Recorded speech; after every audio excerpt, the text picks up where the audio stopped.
Hello and welcome back to Naked Expat channel. Today I want to talk about one of my biggest frustrations, something that drives me absolutely mad, something that probably makes my blood pressure rise faster than a Filipino tricycle going downhill with no brakes. And this is it. The endless stream of YouTube videos promising to tell you exactly how much you need to retire, or exactly how much it costs to live in this country or that country. Now don't get me wrong, some creators generally mean well, but a lot of these videos, they are, let's be polite, misleading at best. Because here's the truth nobody wants to say. Living abroad as an expat costs as much as you make it, and only you know yourself. Let me explain.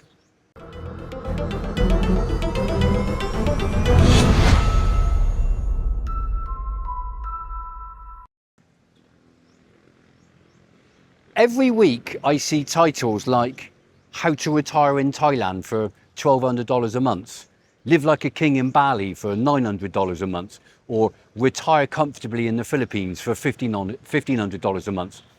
And I think to myself, really? For who? A monk? A hermit?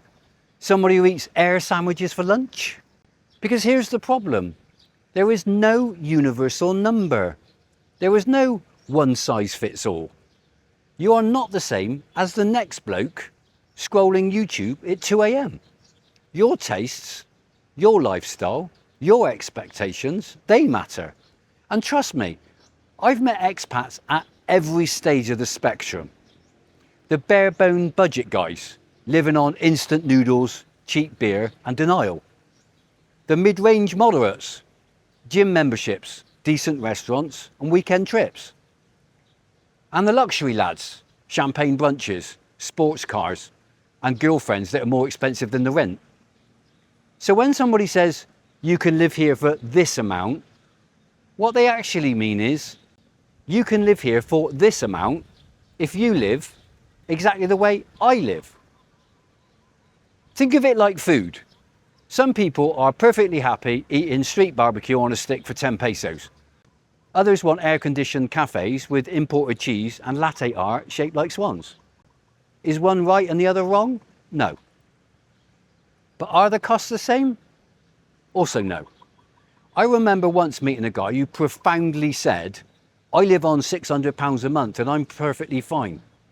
And I thought, yes mate, but you also smell like you haven't met a bar of soap since the Ramos administration. This is what I mean. Cost of living depends on lifestyle. Lifestyle depends on the person, so you decide what your costs will be.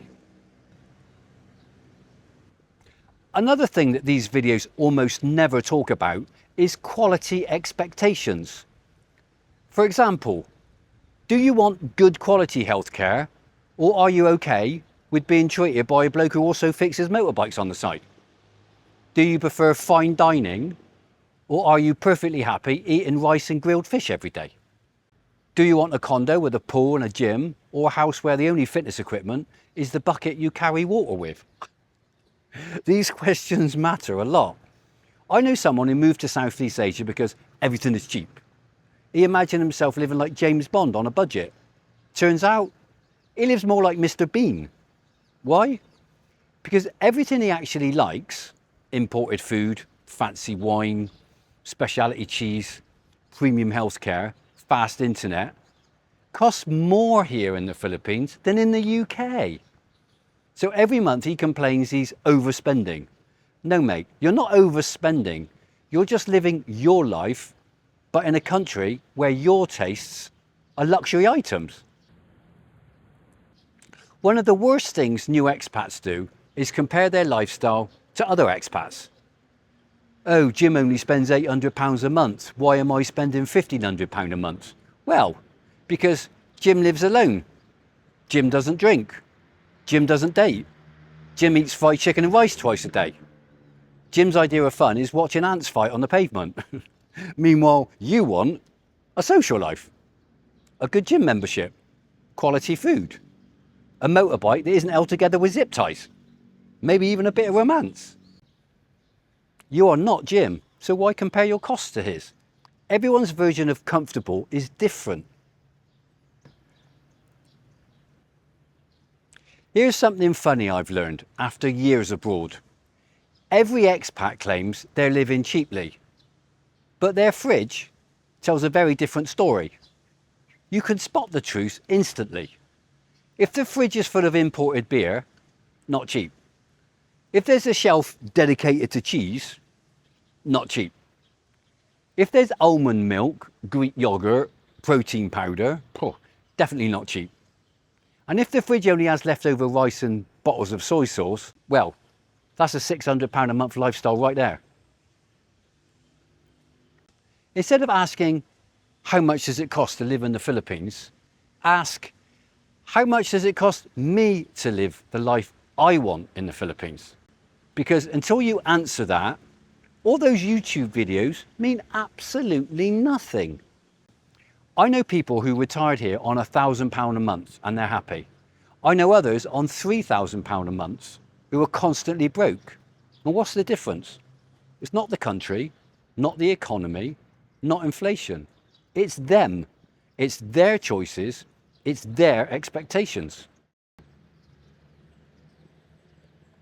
Retiring abroad is the only test in life where you can't copy someone else's answers. Because only you know what makes you happy, what comforts you need, what luxuries you refuse to give up, what you're willing to compromise, and what you absolutely won't compromise. This is why I always say, living abroad costs as much as you make it, and only you know yourself. So, next time you see a video telling you exactly what it costs to live abroad, take it with a massive pinch of salt. Use it as a rough guide, sure, but remember, they are describing their life, not yours. To truly know your cost of living, you must know your lifestyle, your habits, your expectations, your vices, and your non-negotiables. Once you know these, you'll know your number. And it won't come from YouTube. It'll come from you. If you've enjoyed today's video, please don't forget to like and subscribe, share it with somebody else who might find it interesting, and consider becoming a channel member for exclusive discounts, early access to most new videos, and a weekly members-only live stream that's shortly to launch. Thank you for watching, and as always, enjoy.